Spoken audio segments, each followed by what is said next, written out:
Cumprimentamos a todos, trazendo o nosso abraço fraterno, rogando a Jesus, o nosso Mestre, que nos abençoe com a sua paz.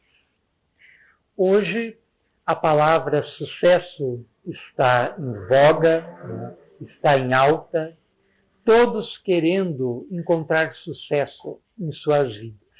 Todos querem estar nos primeiros lugares, todos querem estar nos patamares mais altos. E não há nenhum problema em relação a isso. Mas muitas pessoas não têm sabido como manter um relacionamento equilibrado com a sua busca pelo sucesso. E nós queremos iniciar a nossa reflexão da noite com uma pequena história, a história de Edward, que era um homem pobre, mas muito inteligente, e que conseguiu, do nada, edificar um grande império, que estava relacionado ao mercado imobiliário. Ele fez fortuna, casou, teve 3 filhos, mas todo o seu sucesso, toda a sua vitória, todas as conquistas que fez não vieram de graça. Trabalhava exaustivamente e não tinha muito tempo para dedicar à família. Afastava-se cada vez mais da família. A esposa acabou tornando-se dependente do álcool, os filhos ficando completamente desorientados e ele sem conseguir fazer uma ligação emocionalmente profunda com a esposa e os filhos. Com 46 anos de idade, prestes a fechar um grande negócio, teve um infarto e morreu. Então, essa pequena história apenas para fazermos algumas interrogações em torno dela. O que é o sucesso para o mundo? Se é justamente conseguir amealhar bens materiais, conseguir se destacar, conseguir uma certa projeção social, conseguir sempre estar sendo visto e lembrado. Se esta busca, esta procura traz de fato planificação interior, psicológica, emocional, e se essa busca de fato vale a pena. Nós vemos que o sucesso que o mundo tem buscado é o sucesso de Edward. Mas nós vemos que, do ponto de vista material, ele foi, sem dúvida nenhuma, bem-sucedido. Alguém que, de uma condição financeira da mais extrema pobreza, conseguiu, através da sua inteligência, das suas habilidades, projetar-se no mundo empresarial e construir para si, para os seus, um vasto império, com muito dinheiro, com muitos recursos, com muitos bens.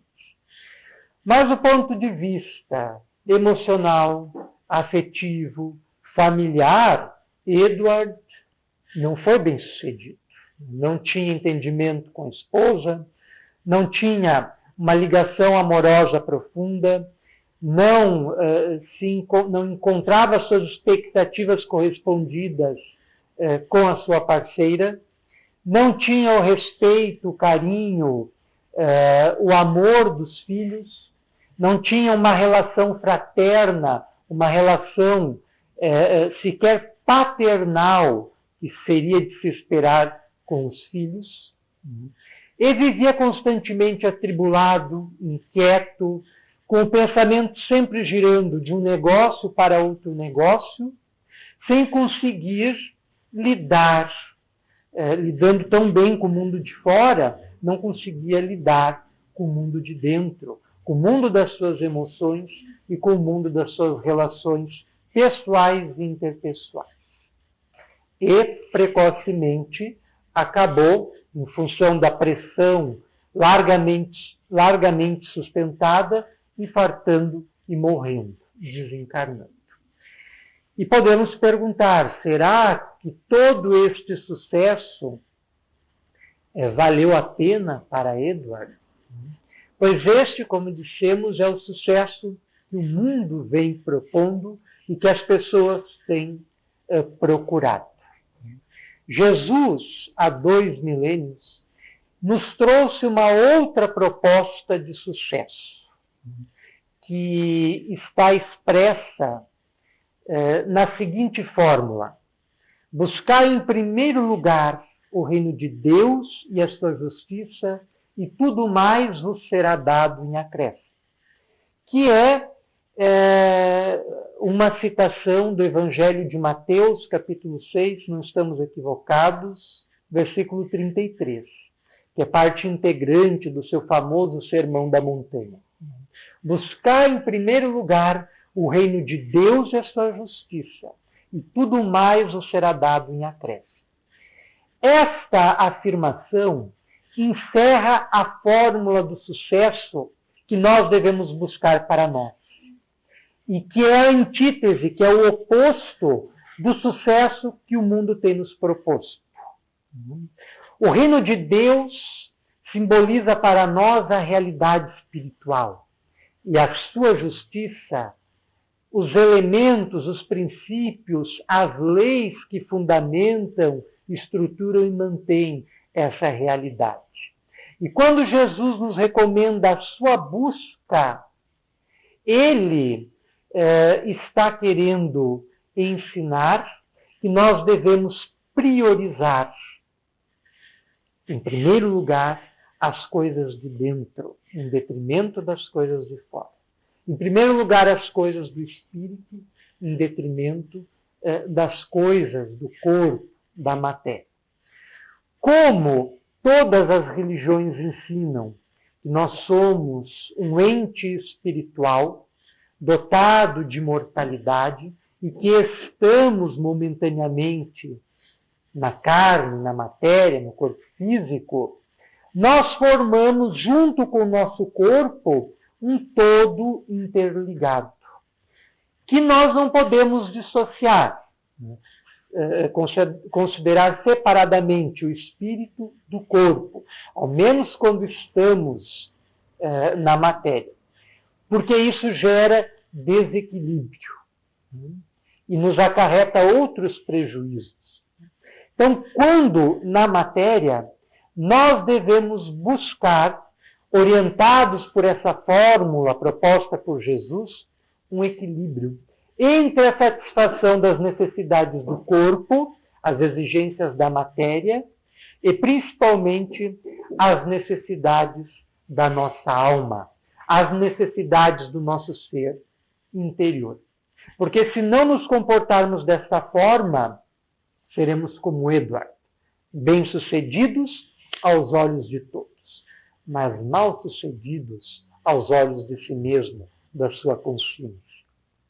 Então, quando existe esse desequilíbrio, tanto para a matéria quanto para o lado do espírito, nós caímos numa espécie de perturbação e precisamos encontrar um ponto de apoio que nos permita o equilíbrio entre a nossa busca material e as nossas buscas espirituais. E essa fórmula proposta pelo Cristo, ela é muito oportuna, ao nos ensinar que devemos prioritariamente buscar o reino de Deus e a sua justiça, porque a partir disso todas as demais coisas serão dadas em acréscimos.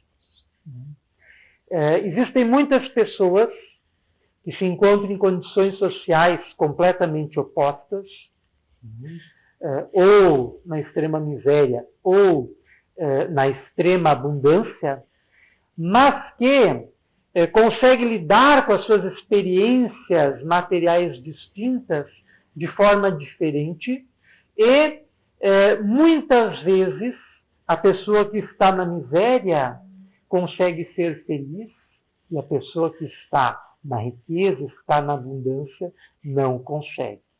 O caso do Edward. E quantos outros poderíamos citar, né? Alguns que nos vêm agora à mente. O caso daquela cantora inglesa, Winehouse, né? Amy Winehouse, né? Uma cantora linda, brilhante, com uma voz forte, poderosa, decantada como sendo uma das divas da música contemporânea e que encontra-se no fundo do poço em decorrência da drogadição, porque não conseguiu encontrar a si mesma, buscando subterfúgios no mundo das drogas. Uma pessoa que aos olhos do mundo era bem-sucedida, rica, famosa, talentosa, mas que encontra-se num processo de autodestruição deprimente. Britney Spears, outro exemplo, vai de escândalo em escândalo, tendo os mesmos atributos, os mesmos qualificativos que o Winehouse. É bonita, é rica, famosa, talentosa, mas não consegue se encontrar. E os exemplos podem ser multiplicados a mão cheia.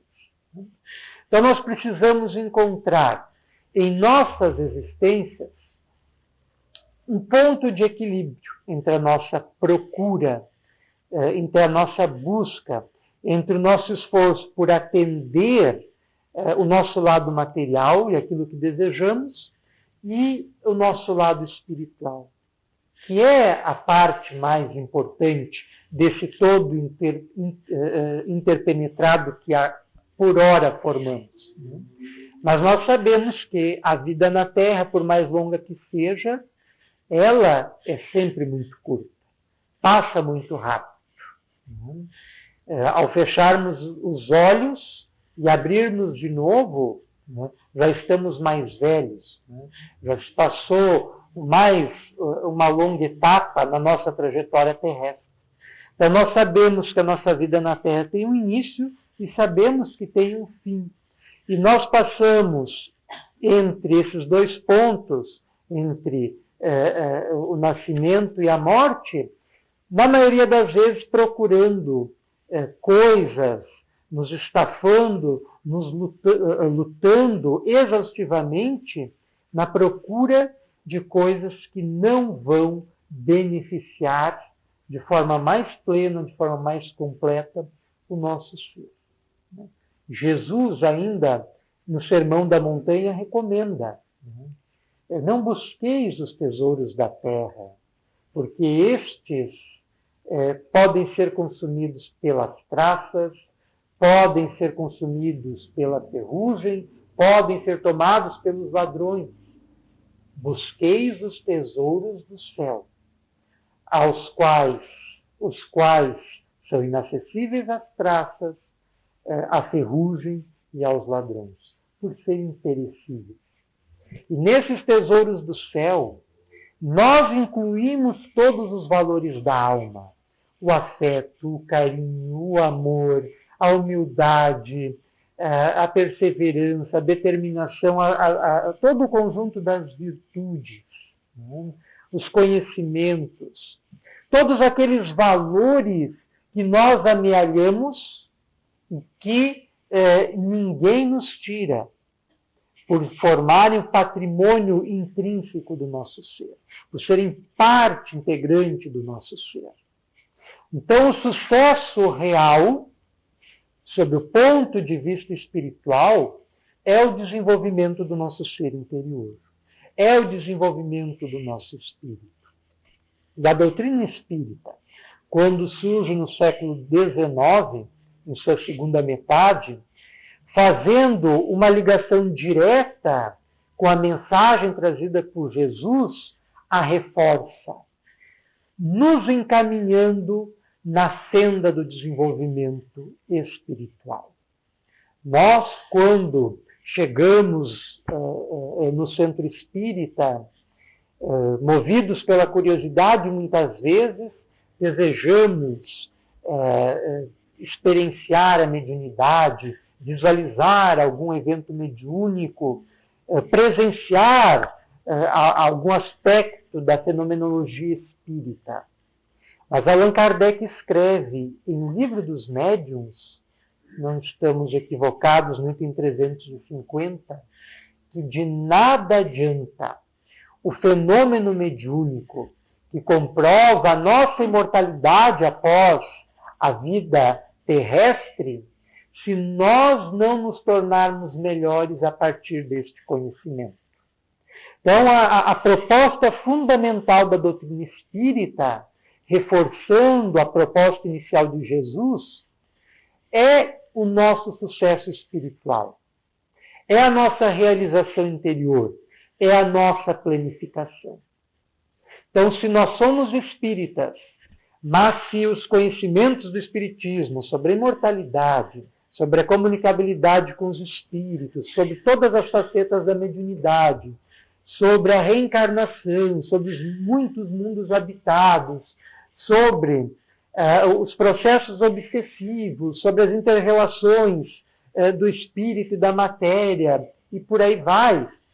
Se todo esse conjunto de ensinamentos que nós já dispomos, que nós já dominamos, não servir para nos melhorar, para que alcancemos o nosso sucesso espiritual, nosso sucesso interior, que necessariamente refletir-se-á em nossa exterioridade, no mundo exterior que nos cerca, de nada nos adiantará, de nada nos servirá.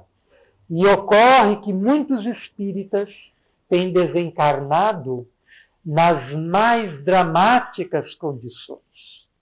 Quando o espírito André Luiz, através do médium mineiro Francisco Cândido Xavier, psicografou a obra excepcional intitulada Os Mensageiros, que vinha dar continuidade à obra anterior, Nosso Lar, logo nos capítulos iniciais, o Espírito relata o fracasso de muitos espíritas que, quando encarnados, não souberam viver de acordo com os ensinamentos que esposavam e acordaram no mundo espiritual em condições ultrajantes, ensombrados, ao invés de estarem trajados de luz, ao invés de estarem cheios dos valores da alma, ao invés de estarem ricos espiritualmente falando, voltaram para a espiritualidade mais comprometidos com a lei divina, em função dos conhecimentos que tinham para se guiar na terra, do que quando de lá haviam vindo para executar a sua missão aqui. E os primeiros capítulos desta obra narram o desastre de médiuns, de doutrinadores, de indivíduos ligados de alguma forma às hostes espíritas, mas que não souberam honrar os seus compromissos. O espírito Manuel Filomeno de Miranda, especialista nos processos obsessivos, através do médium Divaldo Pereira Franco, narra da mesma forma a necessidade da construção de inúmeros hospitais psiquiátricos para receber aqueles espíritas que não têm sabido como se conduzir na Terra em harmonia com a doutrina que esposaram, vindo a engrossar as zonas umbralinas, que já estão superpopulosas, que são as zonas inferiores que nos circulam. Então é necessário que, ao adentrarmos o Espiritismo, ao adquirirmos as luzes que o mesmo nos oferece, nos iluminemos interiormente. De nada vale a luz que vem de fora, que projeta sombras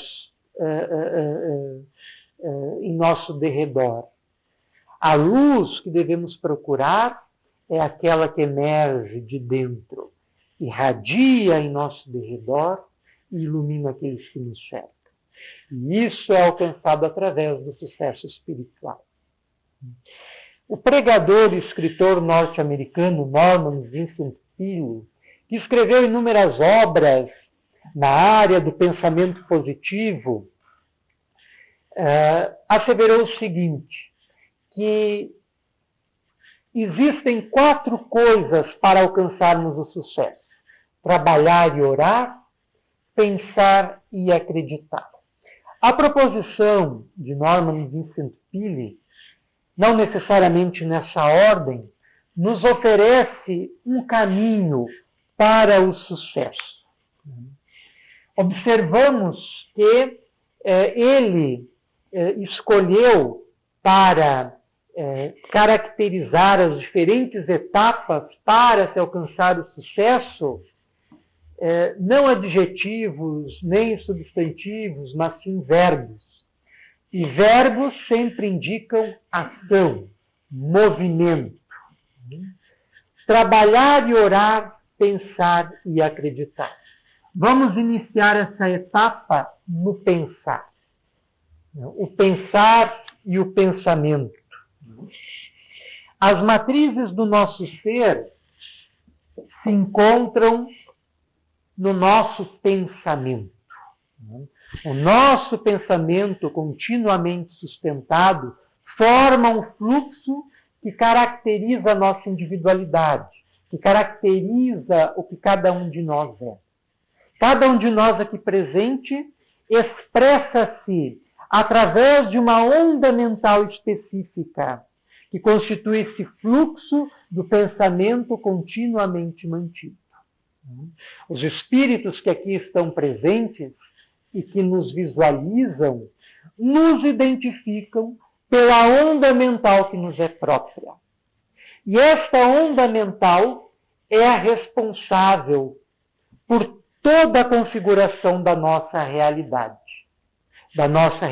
orgânica, da nossa realidade relacional, das relações que mantemos com os outros, da nossa saúde, da nossa doença, do nosso sucesso e do nosso fracasso. Então, buscando o sucesso, e o sucesso que nós queremos primeiramente é o sucesso espiritual, nós devemos atentar para as matrizes do nosso pensamento, porque é o nosso pensamento que molda a nossa realidade. Então, se a nossa vida não está da forma como gostaríamos que estivesse, precisamos fazer uma reavaliação dos nossos processos mentais e verificar se não estamos sustentando pensamentos negativos, pensamentos autodestrutivos, pensamentos de doença, pensamentos que reforçam muitas vezes o nosso fracasso repetido em nossa vida íntima e também em nossa vida interior. Um filósofo que viveu no século XVII, chamado René Descartes, e é um dos criadores, juntamente com Newton, da nossa visão de mundo, que ainda hoje se mantém, se tornou célebre ao formular a seguinte expressão: penso, logo existo. Descartes estabelece o pensamento como pré-condição para a existência. Eu existo porque eu penso. Penso, logo eu existo. Então, o pensamento é pré-condição para a criação da nossa realidade interior e exterior. Tudo que existe no mundo, tudo que existe no universo é fruto do pensamento, ou nosso, ou de Deus. O espírito Emmanuel, mentor espiritual de Chico Xavier, tem uma colocação muito interessante. Ele explica o universo como sendo a materialização do pensamento divino. Observem que beleza esse pensamento de Emmanuel. O universo é a materialização do pensamento divino. E o nosso pensamento se processa sobre o pensamento de Deus. Isso só daria uma análise muito longa que pode ser encontrada principalmente na obra Mecanismos da Mediunidade do Espírito André Luiz, psicografia de Chico Xavier e Valdo Vieira. Então, o pensamento é algo essencial. E existem muitas linhas dentro da medicina, dentro da psiquiatria, dentro da psicologia, que têm avançado no estudo do impacto dos nossos processos mentais sobre o nosso cosmo orgânico. E a psicossomática, que é como se chama essa disciplina, ela vem ganhando cada vez mais respeito nos meios acadêmicos, existindo obras muito boas nesse sentido, que vinculam, né, processos orgânicos enfermiços atrelados a pensamentos negativos, autodestrutivos, etc. O segundo passo para o sucesso seria o acreditar. As nossas crenças e o acreditar. As crenças têm poder, né? O nosso pensamento, ele reforça as nossas crenças, que vão se constituindo pelas experiências que vamos vivenciando desde o berço até este momento. As influências que pesam das vidas anteriores, as influências que pesam da nossa formação no lar, as influências que pesam advindas da escola, do meio como um todo, de certa forma contribuem para criar e reforçar o nosso sistema de crenças, onde a nossa individualidade se expressa, né, se comunica. O problema é que muitas vezes o nosso sistema de crenças ele é desadequado, o que gera para nós transtornos, perturbações, desarmonias, o que prejudica a nossa vivência na Terra, o que prejudica a nossa vida feliz na Terra. Então nós precisamos, da mesma forma que avaliamos os nossos pensamentos, avaliar o nosso sistema de crenças. E isso é um trabalho moroso, é um trabalho muito demorado, que exige autoconhecimento e, mais importante que o autoconhecimento, exige a autotransformação. Então, primeiro eu preciso identificar qual é as crenças negativas que formam o meu sistema de crenças e passar a trabalhá-las e tentar transformá-las. O que é difícil, porque essas crenças estão introjetadas, estão arraigadas em nosso ser, em nosso espírito, formando padrões, né, ao longo de muitas existências, que vem se repetindo continuamente e que é difícil quebrar, né? Por exemplo, muitas pessoas se menosprezam completamente, acham que nunca estão à altura de uma determinada realização, mesmo quando tudo está dando certo, tem aquele sentimento, não, mas alguma coisa vai dar errada, não vai dar certo isso aqui. Então é algo que deve alertar a pessoa, porque algo no seu sistema de crenças não vai bem, né? Algo está errado, né? Então precisamos fazer uma autoanálise, uma reavaliação e tentar modificar. O que é muito difícil, que exige persistência, exige determinação.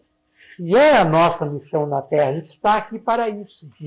Não pode se iludir que estamos aqui para realizar uma grande missão que nos foi delegada pela divindade. Não. A nossa missão aqui é justamente nos transformarmos para melhor. E é nesse sentido que a doutrina espírita nos dá o suporte necessário para cumprirmos a nossa missão, que é nos melhorarmos.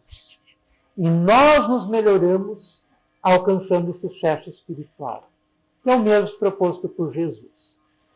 Então, as nossas crenças e o nosso acreditar está também relacionado ao nosso sucesso, tanto espiritual quanto material. A terceira etapa para o sucesso seria esta aqui. A oração e o orar. Algo muito importante em nossa existência é a oração, é a prece.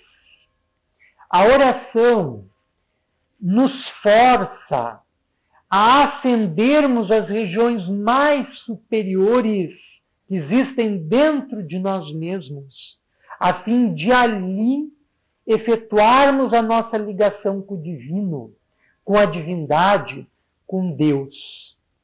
Então, através da oração, nós projetamos as nossas melhores forças na direção de Deus e nos habilitamos a recolher correspondentemente as melhores forças de Deus que estamos habilitados a receber, que conseguimos receber. Mais uma vez, repetimos, as obras do Espírito André Luiz são fundamentais para compreendermos estas coisas. E em inúmeras obras fica transparente a sublimidade da oração. Em várias obras narra o Espírito, a coleção André Luiz é formada por 16 obras, né? Fora as demais que ele psicografou, que são mensagens, que são obras que elevam a nossa autoestima, que servem de conforto, de reflexão, etc. Mas as obras que formam a coleção André Luiz são um conjunto de 16, que vai desde o Nosso Lar, que foi a primeira, até aí a vida continua, que é a última. E, na maioria delas, há uma narrativa referente à oração. Muitas delas se tem o mesmo quadro. Os mentores espirituais, junto aos demais, orando, e as bênçãos divinas jorrando em resposta à oração de forma abundante, mas cada um recolhendo daquelas bênçãos o que é capaz de receber, o que é capaz de suportar. Então, quanto mais elevada a alma, a sua prece tem condições de recolher mais energias da espiritualidade superior. Então, quanto mais nos elevamos no processo da oração, mais benefícios colhemos da mesma. E para o sucesso, a oração e o orar são fundamentais. E nós precisamos criar em nossa vida o hábito da oração. Quando nós criamos um hábito, nós automatizamos um comportamento, uma ação. E à medida que a oração vai se tornando em algo habitual, em algo automático, o nosso simples esforço de orar já faz com que nós consigamos elevar o padrão da nossa onda mental e colher mais benefícios da oração.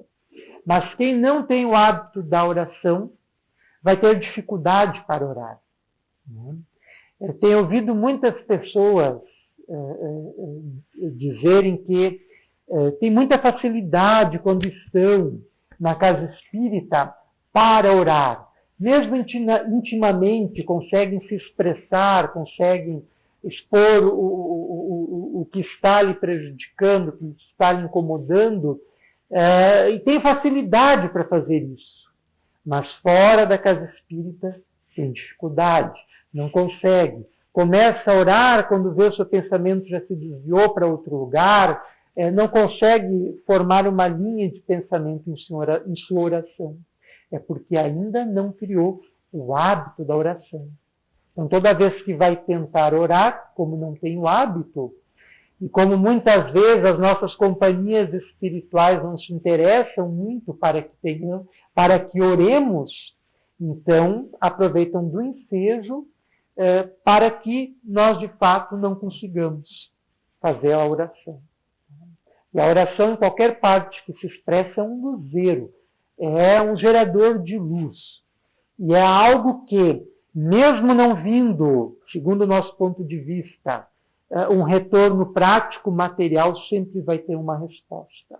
Deus jamais deixa uma prece nossa, qualquer que seja, sem resposta adequada às nossas necessidades interiores.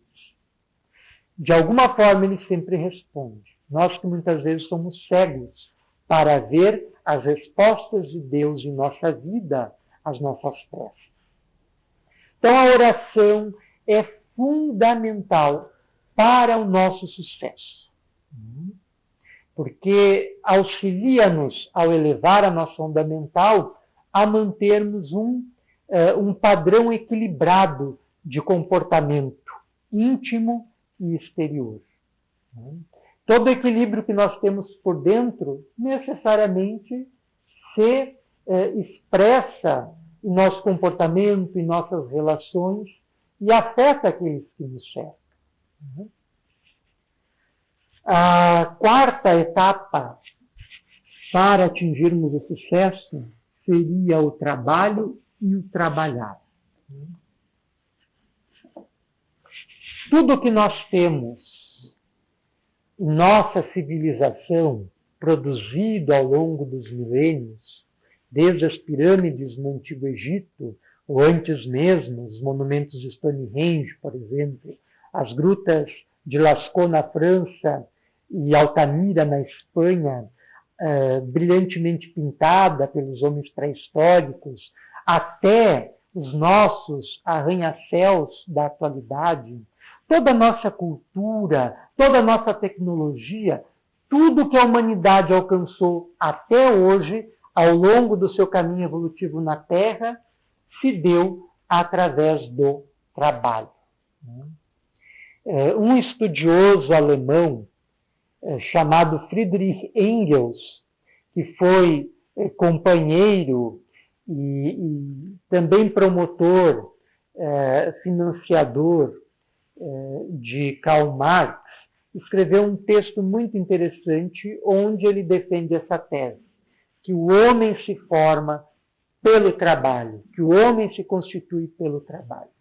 E, de certa forma, é o que a doutrina espírita também diz. A doutrina espírita nos esclarece que cada um de nós foi criado simples e ignorante e que, através de encarnações sucessivas, vai se autoelaborando através de trabalhos continuados, até chegar a níveis de perfeição, de crescimento, de iluminação cada vez maiores, até concluir o seu ciclo evolutivo. Então, o trabalho é fundamental. Qualquer sonho que nós tenhamos, se nós não trabalharmos para materializá-lo, ele não deixará de ser um sonho. Carl Sander afirmou que não existe nada sem antes ter sido sonhado. Então, se todas as coisas nascem do sonho, nascem do pensamento, nascem da crença, é necessário o trabalho para materializá-los. Senão não passam de sonho. Não passam de ideia, não passam de projeto. André Luiz, para citá-lo mais uma vez, na obra Agenda Cristã, afirma o seguinte: há pessoas que no prazo de 10 minutos alinhavam 10 projetos, mas que no prazo de 10 anos não executam nenhum deles, porque falta o trabalho. E nós precisamos nos empenhar. Se nós queremos educar a nossa mediunidade, temos que trabalhar para isso. Se nós queremos educar as nossas forças espirituais para disponibilizarem no serviço da fluidoterapia, temos que trabalhar para isso. Se nós queremos atuar no processo da doutrinação, da exposição espírita, temos que trabalhar para isso. E assim, em qualquer setor da nossa vida, o trabalho, o empenho, o esforço é fundamental. Do contrário, não vem nada. Então, o Espiritismo reforça a mensagem de Jesus enquanto a nossa busca real na Terra, o sucesso que devemos cobiçar, que é o sucesso interior, o sucesso espiritual, que necessariamente se reflete em nosso mundo exterior. Num dos últimos diálogos que Jesus teve com os seus discípulos queridos, asseverou: não vos esqueçais que eu vim para o mundo e que eu venci o mundo. Logo depois, foi perseguido, em primeiro lugar foi traído, perseguido, traído, morto ignominiosamente na cruz, mas para ressuscitar logo mais, evidenciando a imortalidade do ser. Mas como os discípulos podiam entender o sucesso proposto por Jesus e esta sua afirmação ao dizer, eu venci o mundo, se Jesus foi pelo mundo rejeitado, não foi aceito, foi morto. Então essa afirmação do Cristo, como todas as demais, são dotados de uma transcendentalidade surpreendente. Eu venci o mundo. Jesus esteve no mundo, mas sem ser do mundo, conseguindo vencer a sua proposta, que apela para a animalidade, para os prazeres excruciantes, para a satisfação exclusiva dos gozos, ao invés dos esforços sucessivos para o nosso crescimento, para a nossa elevação, para a nossa espiritualização. Então, Jesus, ao vir para o mundo, esteve sujeito a todas as tentações, a todos os apelos que nós nos encontramos sujeitos. E ele os venceu. E nós sabemos que para a doutrina espírita, Jesus é o nosso modelo, é o nosso paradigma. Então, se Jesus conseguiu vencer o mundo, nós também conseguimos. Então, guardadas as proporções, nós devemos nos esforçar para também vencer o mundo, nos concentrando em nossa busca espiritual, nossa jornada interior, que é uma caminhada por demais longa.